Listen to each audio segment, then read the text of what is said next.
What's up, everybody? This is Craig Cicero from Dress the Dead, and this is our maiden voyage of Dress the Dead's Address the Living interviews that we're going to do. Yes, I just came up with that off the top of my head.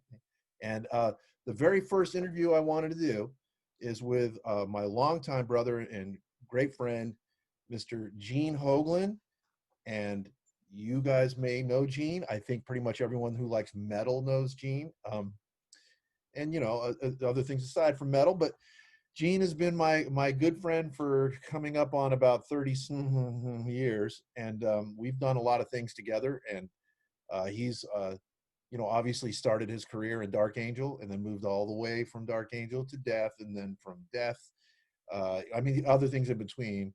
But then from Death, he did Strapping Young Lad, Testament, moved all the way into guesting with everybody from Opeth, blah blah blah blah, all the way back to moving into Death Clock, blah blah blah blah blah blah blah blah blah, Testament.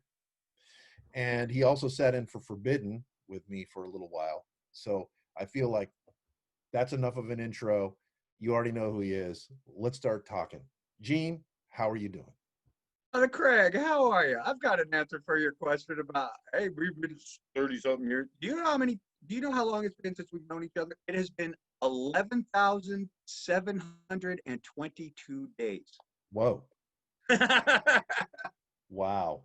I've counted every single day. How long have I known my brother, Craig? Yeah, sure you have, buddy. Sure you have. But hey, you know what? That's we'll get to your acumen for mathematics in a little bit. I want to get to all this stuff. Yeah, man. Because we go back, dude. Obviously, as I said, and well, first of all, before we go into the history of things, I do want to kind of start with now, and I want to.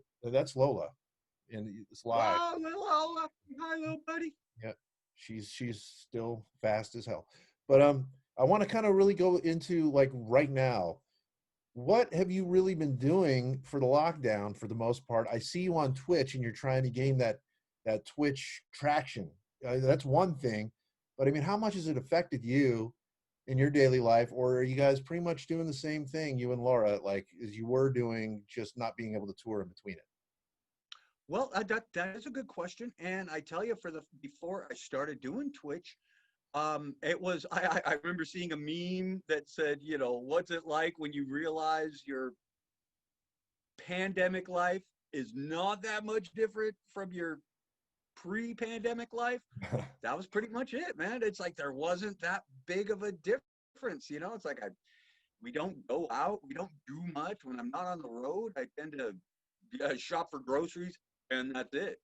So it really wasn't all that much different. But since the pandemic hit, I just tracked a record a couple of weeks ago with Mr. Bear McCreary, and Right. That's awesome. And Laura's on that record too, man. She's playing a couple tunes on that, or a tune anyway. And doing the Twitch thing, that hasn't been. I mean, I tell you, I was tearing my hair out the first month or so of it, but I've done zero advertisement on it. Like if it gains traction, it's going to be doing it relatively organically. I'm not putting any kind of effort into it other than I have to play drums. I got to keep my chops up. So it's pretty much, all my Twitch folks are pretty much like, we're flies on the wall for Hoglan preparing for whatever thing he's preparing for or whatever it is. And, trying to keep my chops up. Yeah. Well, you know what your chops are getting really good. Your talking chops are amazing. Oh, excellent.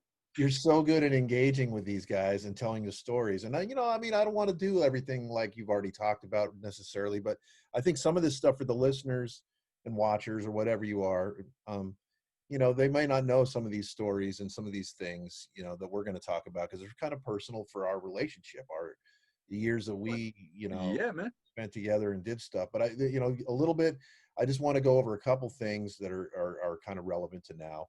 Yeah. You and I went down many conspiracy rabbit holes over the years. Like, we were looking at the Matrix. Who was that? Billy Cooper's Matrix? Was that Bill Cooper's Matrix book all those years ago? No, that was the Matrix too. And, no, and that was Valdemar Valerian. Well, Valdemar Valerian, wasn't that the name of the alien or something? Or No, you're thinking of you might be thinking of Valiant Thor, but Valdemar Valerian was the one who compiled that thing from Matrix 2 that we were reading. We got it from God back in 96, 97 kind of thing. yeah. Well, that sent us on a journey and whatever. I mean, we can get into that like in a whole different thing. But I was really I'm curious, good. I was really curious as if you were just really watching the election or you just said fuck it. I mean, because obviously these are things we really can't control. So, what was your feelings? Like what have you been feeling for the last few years as this whole thing has been unraveling, That is something I tell you, brother. I feel a lot. I have a lot of opinions. I am more knowledgeable on every political standpoint imaginable now, but Mhm. I don't speak about it. Like if you notice, I've never made one post. A lot of our associates, they like to post their opinions and stuff like that, but I never say a word because just I'm I'm I'm okay. I've paid close attention, but and I can take the Pepsi challenge with anybody on right, center, you name it. I'm really good at the stuff, which is a shame, because I don't give two rats asses about politics up until 2015 or so. And then I think I saw Jim Jeffries saying one time, he's like, now I know everything and I'm bummed about it. I didn't pay attention. Now I can tell you who the Secretary of State is and who this is and who that is. And I'm very, very abreast of all things that are happening, but I've just never discussed it. Like on my Twitch channel, I keep that as like no politics whatsoever, and I'm not afraid of backlash or anything, but I'm just like I know too much. You Well, too you're much. talking to Oh, me right now. You're not really talking to anyone else. And this is a safe space for anything you want to talk about. yeah. If it's the stance that you don't want to talk about it, but I mean, I'll just tell you this isn't about me, but just my little take on is I'm pretty open. People know me as have an opinion about this stuff, Indeed. and being forthright. So I was watching this whole thing go down, and I was approached about this QAnon thing years ago. Sure. The QAnon and everything to do with that. And when I read through it and I was looking through it, I knew in my heart of hearts, in my core, that this thing was just a vehicle for disinformation and, you know, essentially a conglomerate of everything we've ever heard, for over 100 years about everybody, all the little conspiracies all wrapped into a nutshell and like made into a package with like a never, the never ending story. Remember the movie Never Ending Story where the kid I'm runs aware of it. like little dragon I've thing. never seen It's never that's cue to me, and I knew it. And I tried to turn my friends on to that, and they just were like, "So, no, dude, it's the truth. It's all there is. There's nothing it. Oh else." my Yeah. God, Jesus. And a lot of people, Yeah, sure, I've sure, sure. lost them. They're I, not I, really. They've chose to not be in my life because I warned them, and they didn't take me seriously. Not like I knew, but I just knew. Like it's a, yeah, how does Bill Maher say it? It's like I can't prove it, but I know it's true. Like it's just one of those things. And since then, I've learned some things. So yes, that's how I feel about it. And all the things we learned over the years. I guess the end conclusion I came to is even if you really think you don't really know. fair And enough. we're musicians. Yeah, that's all Most I am. people are just like working folk, and you don't have top security clearance. You don't have access to these elite people that are the elite that they talk about. You don't get into the room with anybody. So what do you really know? Pay attention to what's in your life, right? I mean, that's really what I've learned. It took me a Yeah. while. You know me. Oh It yeah. took me a while to get. I'm in a happy space now, even though I was so Oh, we upset. love that. Yeah. So, well, what was that? I like the Ooh, light. that was fun.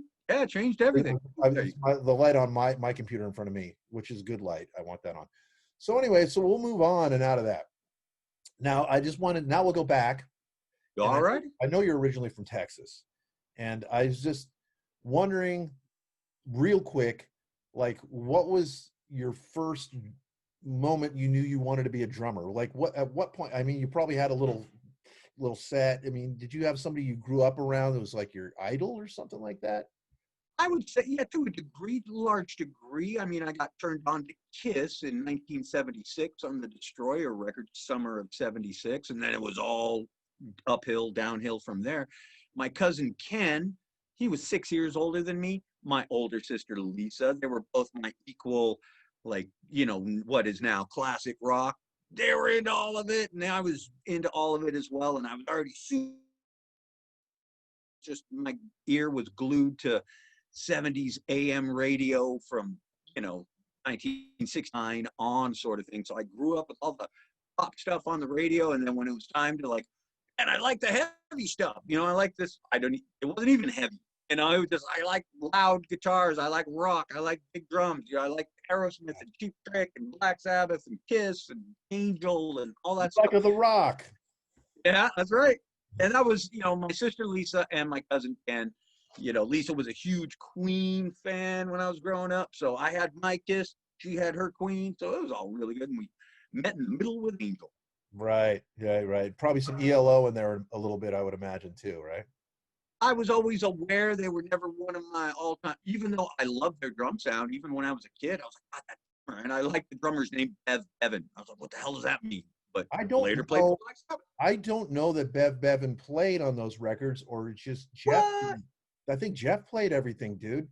That was Are his. you kidding? That's Yeah, he amazing. played I think he played almost everything on those records. Wow. I don't even know the name of that big. This day, like he's still like, if you listen to anything he touches, it's all has that same kind of open trap sound, like just that open sound that he's got. He was a genius like that. The guy knew. Wow, that's amazing. It may or may not be completely true, but if he didn't do it, he emulated Bev Bevan's from that point going forward. Wow, crazy. I know Bev Well, Bevan played in Black Sabbath on. No, actually, he didn't play Born Again. No, Born Again. Born Again live stuff. I remember that, and I was like, "Ooh, I don't know if this is going to work," and it apparently didn't. Nothing worked about that except for, like, I like the album. Sounds like it's recorded in a garbage can, like down the hallway, with like kinda in the garbage can. Yeah, just a little bit, but man, it's got some beautiful riffery on it. And, It's like one of my favorites. I fucking love that song. Well, there would be no Paradise City by Guns N' Roses without old Zero the Hero there. Yeah, absolutely. Riff Police. You're the one that gave me that term, the Riff Police. Holy, I use that all the time. Yeah, well, I am a member of the Riff Police. Don't defund the Riff Police. What do we do? Yeah. You pull that riff over right now. You hand it back to Tony Iommi. Over. All right. Well, that was kind of what I wanted to know. But did you have a drummer that you looked up to locally? Anybody that kind of showed the ropes? Well, as you know, because I started by playing air drums. Like, I'm a huge proponent of air drums. Like, before I had a kid, when I was 8 years old, I was like, God, I love Kiss. My parents got me a pair of sticks. And I remember seeing a picture of Roger Earl from Foghat. And he had these black and silver sticks, black all the way up to here. Then the last bit was silver. I went and did that to my sticks, and I air drummed with my little black and silver sticks. I still have one of them somewhere, but I air drummed for so much, and I was giving myself little drum lessons, like air drumming, starting to Kiss, and then all the classic rock stuff, and then kind of leaning into some of the prog stuff, like Rush to a degree, and UK and Dino Vanelli and King Crimson and things like that. That I got so involved in, like, air drumming, but trying to do it well. Like when you're air guitar and you're like trying to do it well. Same thing with air drums. And by the time I sat on the kit for the first time with my cousin Ken, I was like 12 and he was 18, and we were jamming the first time I ever sat behind a kit. And he was looking at me like, what the hell? When did you become a drummer? I was like, yeah, natural. 4 years ago, man, when I started air drumming. And he's like, Jesus, I had no idea, dude. So way to go. You were already pretty familiar with 30-second notes, and playing, because King Crimson and Rush and things like that. You were like already kind of thinking fast hands. You're already, and then you have it got even faster beyond that, obviously. Yeah, sure, man. Yeah. Totally. Yeah, I was wondering about that. I was going to ask you too, like when you moved to Long Beach, which is the next thing. By the way, what city did you live in exactly in Texas? Well, I moved from Dallas to El Paso when I was 2, and then from El Paso to Long Beach, California when I was 4, very late 4, like a month or so before my 5th birthday. But we were always going back to El Paso all the time, like every Thanksgiving, Christmas, summer, so I grew up in Long Beach. Well, once I left El Paso, I was returning there so much that Yeah. I felt like a Texan forever, even though I was living in California. But when you're 5, you don't know any better. It's like, I'm from Texas. So, Well, you are. I mean, you are. That's your roots, and that's why you like the Dallas Cowboys, which is very unfortunate. yeah. Yeah. Unfortunate for me at the moment right now. Hey, man, we're going to. Well, we both suck so bad, except we're, whatever. I mean, we're very injured. I guess you guys are too. You're starting quarterbacks out, so there you go. Yeah. We'll move out of that real quick. Yeah. I don't want to put you on the spot or embarrass you. No, But not I at am all. going to put you on the spot and embarrass you a little bit because I know that you and other people may or may not know, but you were born and had a genius IQ. Oh, God, that's fun. Yeah, I mean that's something that not a lot of us can say. I don't think I have one. I took an IQ test and it was pretty high, but it didn't jump into the genius range. Oh my God. I think I left that number behind. I think I left that behind years I and was going to years ask ago. you, did years of THC possibly chip away at it a little bit? Oh man, I was a THC starter very late in life, all partying late in life, but I flaked off enough brain cells due to all that nonsense pretty savagely and quickly. So No comment. yeah, man. Yeah. Yeah, well, these days, I'm sharper than I was for the last few years. Let me tell you. But yeah, I was just, I think that's really cool because I know your dad was he rocket propulsion, jet propulsion, or Well, he was an engineer, engineer? and he was working for Rockwell when they were designing the space shuttle, and he designed some of that. Or Northrop, which one designed the space shuttle? That was Rockwell. And my dad helped design the Viking that went to Mars. As a lot of people know, the face on Mars was taken by the Viking. My dad had a hand in that, and my dad Did your helped dad design. have an opinion about the face on Mars? Did he try to say it was lighting, a trick of the lighting, or did he go, "Oh no, Cydonia is real"? Oh yeah, because I used to ask dads like, "Come on, Dad, I know you know some things. Have you ever seen anything that you can't explain?" He's like, "Yes." I'm like, "Come on, tell me." He's like, he gave me the old "I can tell you, but I have to kill you" kind of thing. Yeah, But I met your father, and yeah, man, my dad loved you, man. Hell he was yeah, great. We had a great dinner with him and your sister after we absolutely. played Nam one time, and that was like. But I met him before that. I met your dad when you were up here to play with Merv. He was kind of. I was like, "Who's this older gentleman?" Kind of lingering, filming, and then I see him walk up to you after the show. I'm like, "Oh, that's your dad." I finally get to meet him. I'm like, "There's your dad, and there's you." I'm like, "Whoa, Yeah, you I guys gotta both know, right? sizes, yeah." But yeah, he's great, man. Yeah, I, So that's where the apple came from, basically. And I'm sure your mom was an intelligent person as well. Your dad's probably like where the came from. yeah, well, I'd imagine, yeah, but they were both tiny people. Dad was a tiny pink man. He was a little dude, and I'm just like, what the hell? Where did I get all this from? But all of Mom's brothers were big, giant Mexican dudes, so I guess that's where I take after. Yeah, yeah, that's awesome, man. I'm so glad I met him. I'm so glad I met him. Me too, man. So, I'm glad when anybody met Dad, man. They were always used to be like, "Oh, get out of the way! Your dad's here! Yeah, man, let's go find Jerry." He was always the popular one when we were around. Man, I was a forgotten well, son then. he was dry and Very. but I mean, if you catch it, he was incredibly funny. Yeah, absolutely, man. My My dad was little cool. experience with him was fantastic. Alice, my wife as well. I love them so much. She's Oh yeah, man. a great time. I mean, Awesome. it was extended family to us because of all the years we've known, which we're going to get into Absolutely, go brother. along here. You know, now some people know that you had an experience helping the Slayer guys out. Like how did you get introduced to them, and was there other extreme metal before Slayer? Because this is all before you were in Dark Angels. So like That's right. you moved to Long Beach, you start getting into all this heavier stuff. It's probably a lot of the punk stuff, like where bands like Cryptic Slaughter, I don't know, and stuff like there was. I know I don't know the exact timelines of That's okay. I the heaviest remember music all of it. came across in the LA area, but what was your beginnings to super extreme metal? Well, I suppose I was starting to get into all I was becoming a huge fan of the new wave of British heavy metal and all the European stuff. And I had like kind of two heavy metal buddies, one of whom was Caton DePenna from Hyrax. Everybody knows A Caton. staple. Absolutely. And the other was a gentleman by the name of Bob Nalbandian, Yep. as Other and they're the Bob two was like staples that put 16. the fanzine back together, right? They're the two staples. Yeah, man. They're the guys. Yeah, man, that was Bob had his Headbanger magazine. I don't think he even had it yet, but he was the guy that I would see at all the clubs because I started going to the clubs pretty solidly when I was 13. They didn't ID you back then the way they did, and I was over 6 feet.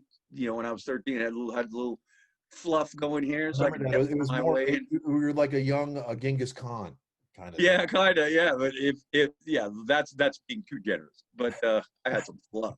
But yeah, I'd go to all these shows, and Lisa and I would go to the parties afterwards, and I got to know all of that LA, you know, hair metal stuff. I got to know all those guys in the clubs, and we'd go to their houses and party, and there would always be somebody from one of those rock bands, Great White or Dawkins or Rat, sleeping on my couch in the morning, kind of thing. So, but then I started getting into the heavier stuff, and I had friends like Bob that would, and Bob is Hold on. Wait a minute. I'm rewinding this back in my head.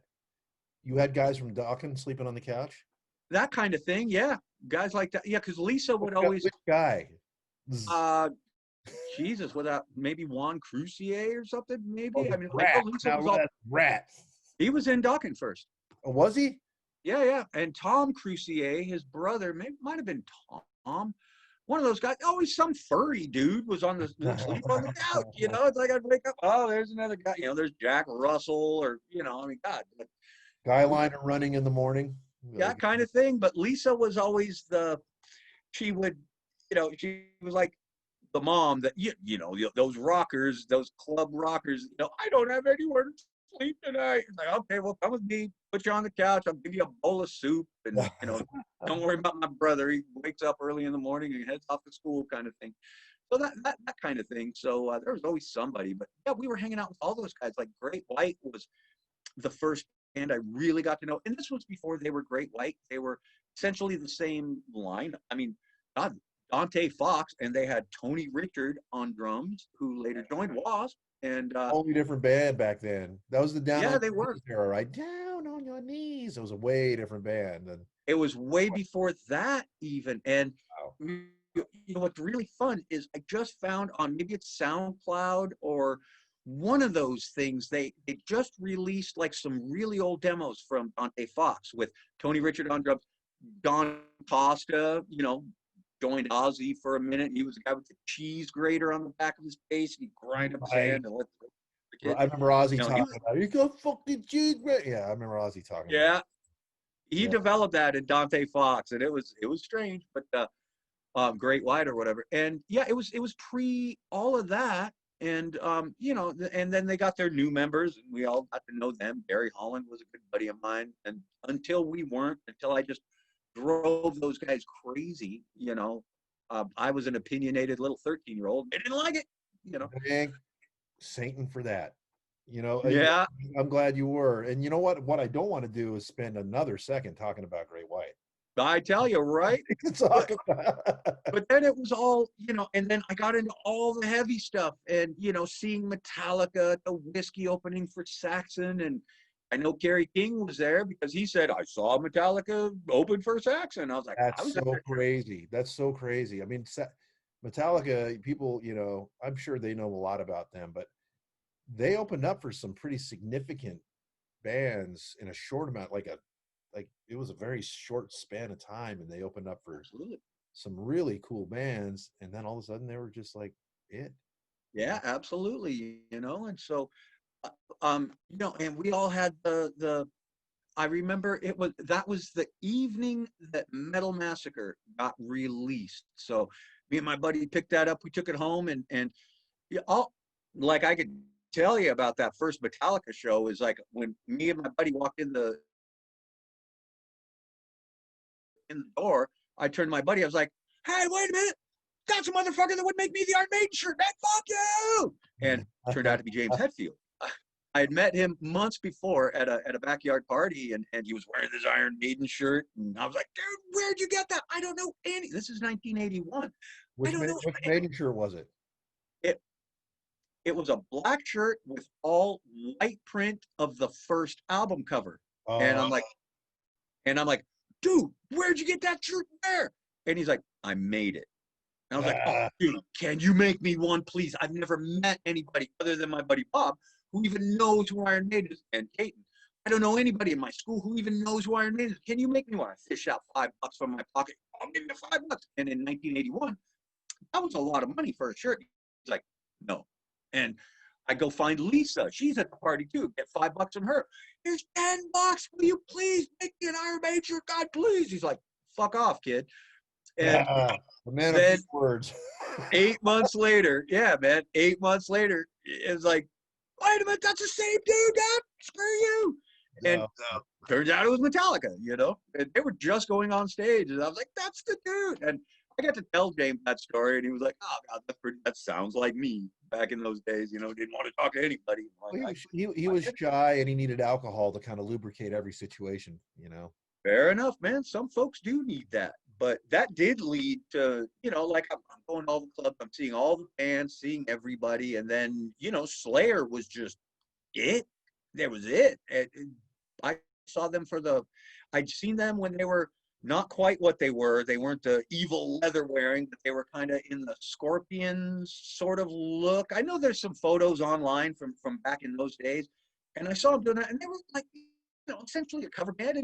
They did them well, but then all of a sudden, just boink, somewhere something happened, and they went all evil. And I saw them on February 14th, 1983, Valentine's Day, and life changed. And Yeah. they were playing the Troubadour. You go up to the guys after the show, you say, "Hey, man, I dug your band," and I hadn't done that yet, but I went to go see all of their shows after that, and then it just kind of became we just became pals. I got Tom's number. I used to call Tom every single day when he'd get off work, like every day. And the man was so generous with his time, man. He was a 22, 23-year-old kid at the time, but he always took my calls and we'd shoot the shit. I don't even remember what we talked about, but I remember calling him like every day, man. And Bitchin'. What did he do? What was his job back then? he was a respiratory therapist. That's so great. So yeah, Yeah, man. anyone who knows, I know Tom not very much. I know Johnny, his brother, obviously Absolutely. really well. Yeah, And man. didn't your dad? No, I'm sorry, that's Mike Muir's dad. Yeah, Mike Muir's dad actually gave those guys driving lessons. He was a driving instructor. Did you know that? What? Down in LA? That's awesome. Yeah, yeah, he was a driving instructor there in with this Long Beach, where they're from too, or where are they from? They are from Southgate, Huntington Park kind of area, which is about 20 miles north of where I'm at, 15 miles north. At East LA, you've heard of East Yeah. LA, pretty much East LA. Yeah, he was an instructor. So That's awesome. yeah, I found that out because my wife is Mike's cousin. So like I have dinner with What? him once in a while. Yeah. I had no idea, man. That's You know awesome. that? Yeah, yeah. I Alice. did not know that, Yeah, man. we have well, we used to. His name's Gene. His name is Gene, and we Nice. used to have dinner with him once a year, every year. But he's getting up there now. But he's like the funniest, another super sarcastic, funny, dry guy. Awesome. And yeah, we have just great times. And yeah, one time he came up to when they played the Fox Theater. He came to see. I think with who were they with? They might have been with Slayer, Suicidal and Slayer. And Alrighty. 5 years ago or so, we hung out. Yeah, And I remember that tour. Yeah. yeah, we hung out and talked to each other in the lobby for a while. But yeah, he's a super sweet guy, man. Like amazing. So I mean, Excellent. the thing That's is, awesome. for a lot of these folks that think of Slayer or think of you and think of all these metal bands, as we get older, they realize that we were real people with real families and, not all blood drinking crazy Absolutely. maniacs. Yeah, So, man.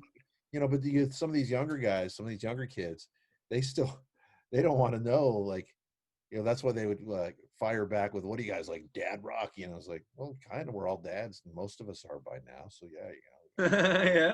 no shame in the game. You're around long enough, you do it. So, but yeah, so guys in Slayer, that's a cool story. Like, it's kind of the origins. I know that you could tell these guys real fast because you went into the studio with them, right? And you were there for the first couple of records. I was indeed, absolutely, man. I saw a whole ton of Show No Mercy get recorded, and I was mind boggled at the fact that Dave tracked his drums without cymbals. They had him track his drums. He just had a hi hat. So that is well. First of all, I can only imagine you got to imagine the amount of talent that it takes to be able to record an album without cymbals. Man, you've got your little hi hat, but everything that you're doing, you're hitting nothing, and then you got to come back afterwards and re-record your cymbals over the top of that. Yeah, That just it sounds has to like be a really nightmare. hard. Like, it's just the lack of resistance on something, Right, right? Like, it's like you're working twice as hard to come back. right, totally, man. That's kudos to Dave for being able to. What was he? He was probably, I would say he was 18 when he tracked that, and what a position to be put in. Oh, great, my first record is like, oh, sorry, man, we gotta hobble you a little bit. We gotta handcuff you just a little bit. And I was there when he retracked the cymbals, and I remember that he was in the he had all the cymbals just standing up. He wasn't behind the drum kit or anything. They stood up the cymbals, and he's standing there. And I remember he was having a great time preparing for it, just getting all the sound checks and stuff. He was bouncing around, really happy. And I remember the first song, I believe, was Final Command. And by the end of the intro, that song starts off, a little 30-second kind of intro thing. By the end of that intro, poor man was starting to like feel it already, like, uh-oh.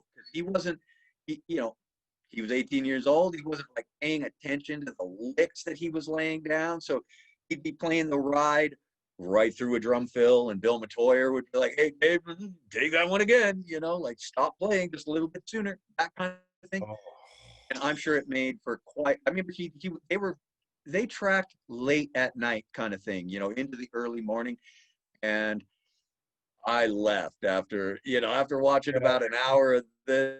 I was like, man, let me get out of this man's hair. And Jesus, man. People don't realize, like, how taxing a recording session can be. Like, you don't want to scrape all the glitter off of it, but yeah, sometimes. And I'm curious, was that Bill Matoya's idea to do that? Yeah, it was because they were tracking records, and just a little, not a large studio, not a great studio by any means, but it was a studio. And they had no drum carpet, and they had a concrete floor. And he was just getting a bunch of bleed everywhere. So uh, it was pretty much like, okay, Dave, can you track this without cymbals? And we overdubbed the cymbals later. And I was not there for that conversation, but that's what Dave ended up doing. And watching him try to retrack the cymbals after that, man, poor kid, Jesus. Wow, yeah, that is just so brutal. And then the last thing I want to talk about the Slayer era is that what song was it that you were laying on the ground and holding the kick drum in place for? Because that was on the Haunting the Chapel EP, correct? Yeah, man, that was Chemical Warfare. Yeah, absolutely. And So on that, for you guys listening, now technically Gene is on the recording of Chemical Warfare darn tootin', because my his brother silent hands. basically soaking in the sound of the kick drum as it was going. Yeah, You're that's dead right. That's kick drum. I'm down there, got the arm around, mic stands and cymbal stands, and I'm holding on to his things. And I remember that, I've told the story many times, but that tom, that was the tom that was directly over my head, and he had purple heads that you could see through. And so I'm just watching that stick just, up above my head. And as soon as he started laying into that first take of it, I was like, oh my God, Jesus, Dave, please get this done in 1 or 2 takes. Because if we're going to be here for like 3 or 4 hours, I'm going to die. And that's It would have been intense, though, man. I mean, that's the leap that Dave took as a drummer from that first album to the EP was just like there was just nobody else doing that. You know what I mean? It was like he invented a language right then on drums, I think. well, that's that, and that's where I came in handy beforehand because I gave him all the tips on how to do that. And Here it comes. that was I know this is true. I know this is true. yeah, man, that's all from Dave. I'm not saying anything, but yeah, man, he did. Yeah, I mean, but I do remember his was the first double bass kit I ever sat behind. And when I sat behind the kit, because I was like, dude, you brought the double kick back because he had the double kick before they recorded Show No Mercy, and I just assumed they were going to track Show No Mercy with double kick, but they didn't, and he didn't, and he was like, I just wasn't getting it. I wasn't getting that double kick in time, and I was like, and he was telling me that I got problems with my left foot, and so I sat behind his kit, started flying, and he was like, dude,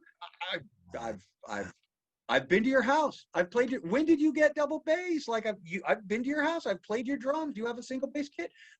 How long have you been playing double bass? And I literally looked at my watch and I was like, what time is it? Like doing this. He's like, well, what were you doing? And then he was a million questions after that. I'm like, well, let me see. I'm concentrating on my left foot. He's like, that's my big issue. And I'm like, I'm making sure my left foot coming down with my left hand. I just started giving him all these tips. And so when he was tracking, Whatever happened after that, it just clicked. I mean, yeah, man, you helped. he did it all himself. Well, I gave him some obviously, tips. he He did was the the one that work had to do it. himself. I mean, maybe you were a part of something his growth, and that's huge because everyone knows about Dave Lombardo, and to me he's still like probably the most snappinest, most accurate at that kind of thing. Like his fills are very defined and like he's got his own Absolutely. way of doing things, which is like everyone's great. Like all you guys are fucking fantastic. He's just got his own way. So you helped, He and that's does. really cool. Yeah, And man. you know, Happy which to do it. which I'm going to move right out of that into when did you become the guy in Dark Angel? Because they had another drummer who is not great, and then you Yeah. came along and like how soon into the band did they realize, oh shit, he can write riffs and he can write fucking better lyrics than we do? Like when did all this kind of like you answer one question at a time, but I'm curious. Okay. Well, I remember it was in December 10th, 1984 was my first rehearsal with Dark Angel. And well, actually, I'd rehearsed over summertime. We snuck in and I played their current drummer's drum kit. And, we just did a jam over summertime, just had some fun with it. But it was in December of that year where it was like, okay, we got to make a move with the other guy. And, let's call Gene. And, Jim Durkin because Jim knew that I was doing Dave's sound checks with Slayer, so Dave could be out in the front of house, hearing the drums. Like drummers never got to You hear just their own had band, to and Jim hear the found out about drums, and then that sealed his fate. Like, I just want to hear what it sounds like out there. And everyone's like, hey, that guy's pretty good. He should be in the band. it. Well, yeah, kind of. And so Jim heard about it. He had even called Gary and said, hey man, Gene's jammed with you guys. Is that guy any good? And Gary was like, good drummer, whiny kid. I was a whiny kid when I was on the road with Slayer, when I was touring with him. I thought, Kerry King said that. yeah, he's like good drummer, whiny kid. But that's what Jim was telling me because Oh, man. when you grow up reading Circus Magazine and Cream Magazine, and they ask all the rock dudes that are out on tour, what's touring like? And they'd be like, oh, it's really hard, man. Touring is tough. You're away from home. I thought that that's just what you had to say, even though I was loving being on the road. But when I was on the road with Slayer, I'd be like, man, this is tough. Can't wait to get back home. And they'd be like, what are you talking about, kid? And I'm like, I thought we were supposed to say this. And that's why Kerry was like, yeah, you can play drums, but he's just a fucking whiny dude, man. Nobody wants to hear the roadies complain, and they have a tougher life than anybody. It's by far the hardest out of any existence on the road. Is up before everyone else, working late. Everything's tough, man. So I feel Absolutely. like, And I was the worst tech ever. I don't blame them for leaving me behind because I was effing Did you get horrible. left behind somewhere? No, I got left behind on the when they started touring more. You Okay, know, I thought they might have left you at a Stuckey's somewhere in Nevada. oh no, man! To this day, I've never been oil spotted. I'm real responsible that way. But oh yeah, man, I was their light guy, and I thought light guy meant you go show up, do lights. I did not know that you had to lug gear and all that sorts. I had no idea. I was such an idiot, but I You was thought you had the 16. easiest job. Like, I'm a light guy. That's all I do is, Yeah, even I poke, mean poke lights Johnny's taking with care a of stuff. broomstick and move them around or anything. No, there was even guys that would do that. You Oh, know, I, there'd be the guy up there because they were playing some larger places, and I would get up in the rafters. Where do you want this? And I'm just like, I have no idea what I'm doing. Like I do this on some buttons. All the clubs in LA where Slayer were playing, they were just tiny little clubs. They no big deal. But I swear to God, I was the fifth on stage with my brutal light show and stuff. But, Jesus. well, it translated later because we don't need to get too much into it, but you direct, when you were touring with Slayer, you were directing their video because you knew the cues so well, like as of recently, as of Yeah. any of those tours you did with them. Darn tootin'. Yeah, it was just a matter of that was the only thing that was lacking from their amazing show was wasn't getting captured properly for all the people in the back. All the folks in the lawn area. And I was, we'd go out to front of house every night and we'd watch his amazing show. The pyro was incredible. And then I would look back there and, the band are aunts to the folks. And I was just like, this is the last time those folks get to see Slayer, and Don't fuck it up. they're getting ripped off. Yeah. Yeah, man, because it was just, the Slayer didn't have their own video guy with them. They would just use the local guys who were always like 65-year-old country music fans. They didn't understand lead guitar or anything, and so it was always just a tragedy on the side screens. And the band was noticing, the crew was noticing. So when I went up, it was like, dude, let me do this. They're like, really? You would? Cool. And Yeah, you did so a that great it was job. easy. I saw it for the first time, I believe, when I went and saw you guys in. St. Louis. It might have been no, that was the second time I saw you in Okay. Sacramento before that. Then I went and saw you in St. Louis. But yeah, both. I mean, I hadn't started in Sacramento yet because I was like show 3. it was And funny because I was just thinking about Sacramento. I saw you there, but I didn't. I don't even think I walked in the house. I think I watched that whole show from the side. So I think I so. would have been lying anyway if I told you what it looked like because I don't think I remembered. And yes, in St. Louis, I watched the entire show from by the mixing board and noticed right away. Awesome. Cool. I remember that Sacramento show. You were freezing. You didn't bring a jacket, so we were trying to Oh, put and down a jacket for you. I didn't have a jacket and I had allergies because you were in the farm area and Yeah, man. I was like, man, I was Go. like everyone's probably looking at me like, look at that guy, did all that coke, like I was just dying, dude. Oh, that was horrible, but it was a great show. It was a great show. So let's keep moving. Let's move. Yeah, man. Just real quick.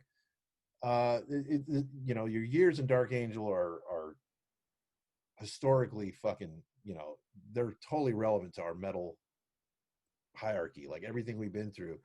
And I just was curious, like, because you did obviously Darkness Descends, and you only played drums on that. I think you might have wrote part of a song, and then you just basically played drums on that one, right? I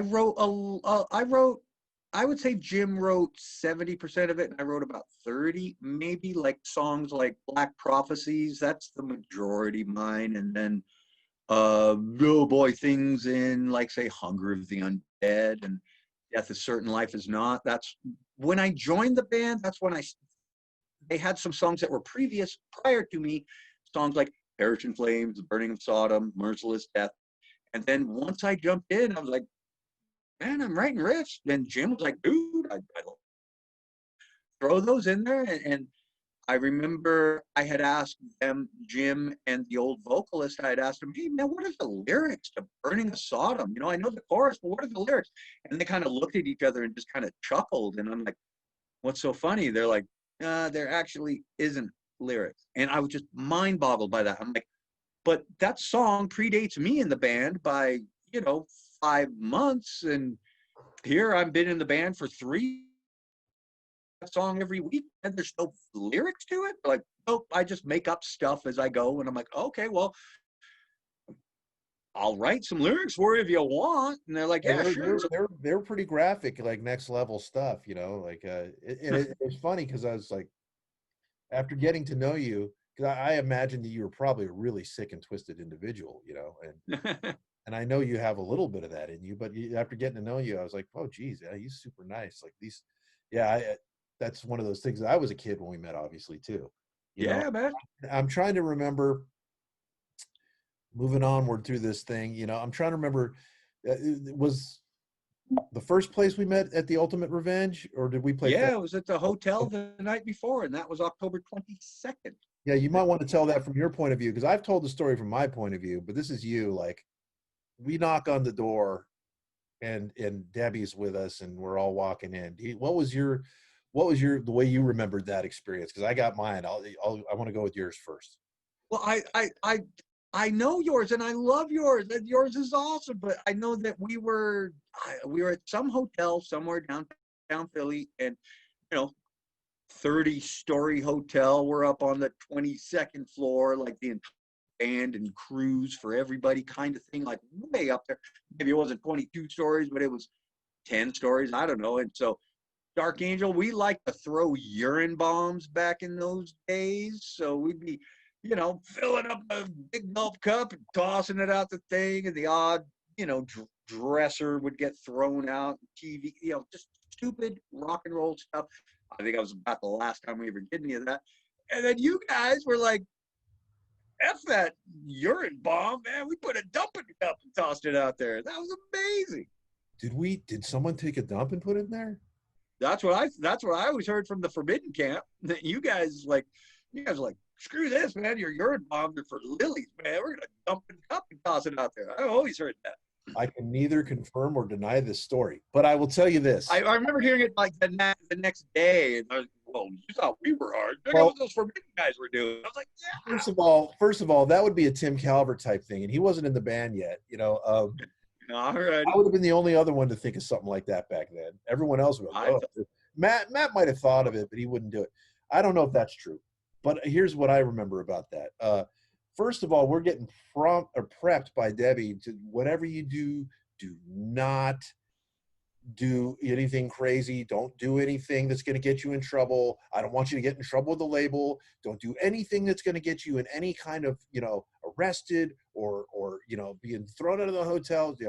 I do my Debbie, God damn it, Craig, don't you fuck up, like just raging on us like the whole way. I'm saying, we're gonna go visit. I need you on your best behavior and blah blah blah blah blah blah blah blah blah blah blah blah blah. And I love her to death, but she was laying the boom down on us. And we opened the door, and it's Chuck, who I haven't seen since Ruthie's Inn when he was cruising through Mantis flyers. You know what I mean? Like, Sure, yeah, man. at the very beginning of Death. But and I'm like, bro. He's a bro. And like, we're all bro hugging out. And I'm like, yeah, man. What are they doing over there? And then you pop over, all throwing urine bombs. I'm like, oh, awesome. I was like, whoa. And I look at Debbie. She's all, absolutely fucking not. Oh my God, that's amazing. My whole thing, my introduction to you guys was like, that's rock and roll. And then it was Scott Givens and Megadon are all, they're all like, that's right. Don't listen to Debbie, man. Anything you guys want to do to, up the level, or if you guys want to do anything rock and roll, so we got it covered, man. We could pay the bill, whatever. I'm like, I'm like, that's awesome. Torn between Debbie's, like, she's like the good angel, and then I had the dark angel. So like I had angels over here that were battling it out, and I just wanted to join the fun so bad. But I used to listen to Debbie more often than not, and so I kind of took it easy. But that was my fair enough, guys, and that was fucking great. And you could take it from there. I mean, what do you remember about the whole Ultimate Revenge experience that really stands out to you? Well, you guys were amazing. You guys came out with so much energy. And I remember, was it you or was it Glenn who did not? Somebody had to borrow a guitar, I thought. I know you were. you were playing the black and gold Eddie Van Halen kind of style. Was that a Charvel? I remember that. That was a You guys Charvel. were amazing. Here's what happened. We didn't have the budget to bring two guitars, so Glenn, we didn't have the budget to bring two guitars, so we brought four, and Glenn brought three, and I brought Oh, one. damn. This you've traveled with Glenn, like you know how he likes to bring shit. So he brought his backup black and yellow Eddie Van Halen guitar, and he brought All right. another guitar that he wanted to smash. His whole thing is, I can't, we need to bring this guitar so I could smash it for the video. And it was like nothing. It wasn't even anything. So what happened is, we were so busy that whole day. They had us doing shit. I didn't get a chance to change strings. I had my black Kramer. So I went out there for the first song, Off the Edge, which no one's seen. And I have a video over here that Megadon sent me. I've yet to bust it out, but it's the whole uncut version of the show. Like Awesome. Yeah. I've got the same one. Yeah, totally. Yeah. So I bust the string on the first song. I'm like, oh fuck, and I'm running around like, I don't have it. What the fuck? And then someone's like, well, here's this one, this black. I'm like, no, I can't play the guitar. It's gay. It is poser. It is. Oh fuck! And so I picked it up, and that's when I went out there and then did the rest of the show on that guitar. And Fair enough. Yeah. Eddie Van Halen's passed a year. I came to terms with it like about a year afterwards. It didn't bother me, but for a fucking long time, Gene, that just shut. I was just dead. Damn. I played that guitar on stage because it sounded tinny, and it was like it just wasn't my thing. Glenn had these amazing hand-built Charvels, bolt-on necks for his years of, knowing people, and he grew up in music. Like his dad was a musician and he grew up around. Oh, okay. I was unaware. What's that Eddie Van Halen impersonator? He's really kind of famous guy. Everybody from LA. Randy Hansen. He was Jimmy impersonator. Jimmy, who did I say? Eddie. I'm sorry, Jimmy. Yeah, Jimi Hendrix. I'm sorry. So he around all this stuff, and so he had access to it. It was an amazing guitar. It just was not what I wanted to play. But you guys, oh yeah, no doubt. I remember because we opened the show, right? So this is our first time outside of California ever. Yeah, sure. I think we played one show in San Luis Obispo ever. Like that was the furthest. Yeah. The next was Philadelphia, and so we're just like. I used to get Russ so fired up before shows. I'd be like, this is where you want to be. This is what you want to do. This is where you want to go. So we were just all hyped up and yeah, man. Went out there, bees in a blender, fucking did our thing. And then, and I thought, yeah, wow, I think they liked us. And then I remember, who was it next? Faith or Fear. Faith or Fear. And I was like, who are these guys? Because that's what everyone thought about us. Like, who are these guys? Like, what are these guys? No one's ever heard of Forbidden. Like, in Faith or Fear, I just remember the crowd being kind of like, huh, okay. And then then it was Death. Death, yeah. And I just remember them being so stationary. Yeah, man. Sounding the best out of all of us. Yeah, they did. They sounded good. They sounded so good. And then you guys. We sounded hard. Oh, dude, you guys were like a fucking avalanche of just fucking sharp objects. It was just like, yeah. I was like, whoa. I was completely blown away by the power that you guys had. And I guess we kind of fell somewhere between all that. And then poor Raven, who's, idols, and I love the guys, and I love them. And even back then, like way back then, it was 31 years ago, it seemed in the moment like they were old then. I know, yeah. We were kids and being assholes about it. Yes. And they were really, actually, if you look back, they weren't bad at all. They were really good. They actually sounded really good too. It's just wrong place, wrong time for them, Well, I do remember, and this is my regret from that weekend was, you guys may not have been around, but for sound check, Raven took an exorbitantly long time to even begin their sound check, leaving us like just kind of going, man, what the fuck, man, what's going on here? And as you've probably been in the situation many times where your sound man has had to come into a room and completely rewire it just to make the show go. Apparently that's what was going on, but I didn't know that. So somebody, might have been Borovoy, might have been some interview that I did, and I ragged on Raven for taking up the entire sound check. Mr. John Gallagher was nice enough to explain to me through the press that, well, Gene, let me tell you, the reason why that thing took so long is that our sound man had to rewire the entire place. And I was like, man, Raven are my heroes, and here I am ragging on them. What an idiot. We since had met in like 1990. I met John in person, and I was able to tell him, explain to him, I'm sorry, that was me being a young idiot a couple years last year kind of thing. But at least I was able to clear the air, and we've been great pals ever since. Yeah, Love Raven. he's such a sweet guy. And I had the same Absolutely. experience where I said in an interview, somebody was asking me about it, and we were feeling, because we really honestly didn't know how good or bad we were that day. When the video came, Yeah, we're like, hey, we come across, pretty good, like, yeah, lots of energy. It was killer. we got a good show, like just Yeah, getting man. about it. And somebody asked me in an interview, was like, what was it like playing with Raven? I'm like, it's one of my favorite old bands. I'm like, I said something to the effect of, there's some of the greatest has-beens that have ever been. Oh, ouch. And Yeah, man. Debbie fucking gets me on the bus. She's like, I just heard from somebody in Raven and they're really upset over this thing you said. I'm like, what did I say? And it might have been like, what was that mag down, that Wild Rag, or what was that mag down? Wild Rags. There's that. Wild Yeah. Rag. It might have been Wild Rags. I said it in, and I regretted it so much. And like same thing. Right. I reconnected with John and the guys, and I just, I deep respect. I think Wiped Out, the Absolutely. first album, Wiped Out, and All Yeah, for man. One are three of the greatest British heavy metal albums ever made. They're all fucking great. And Mutant. yeah, Absolutely, man. Top kids, to man, bottom. kids. Well, let's move on. Yeah, man.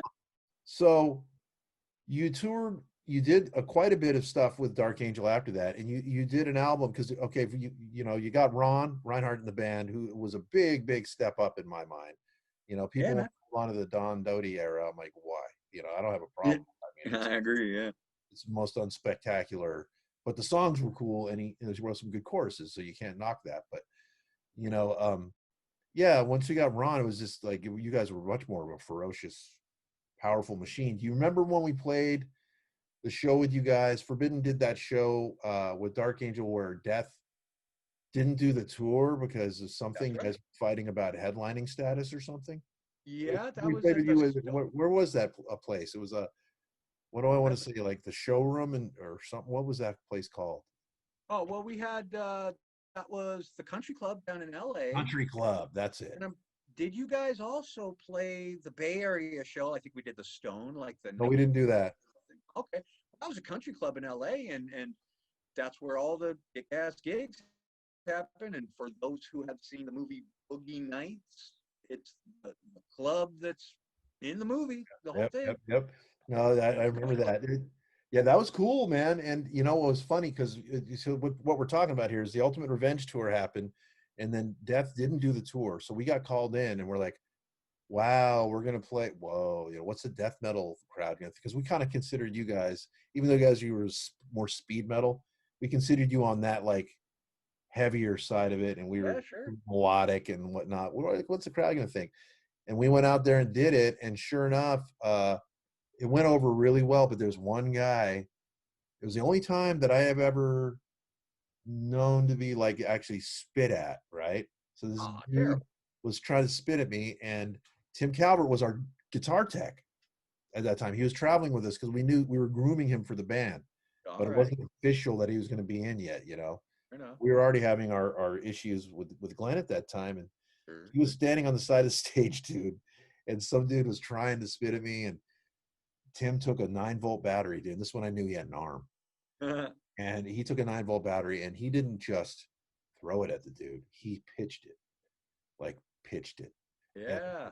pow! It hit the dude right in the head. He's like, "Choo!"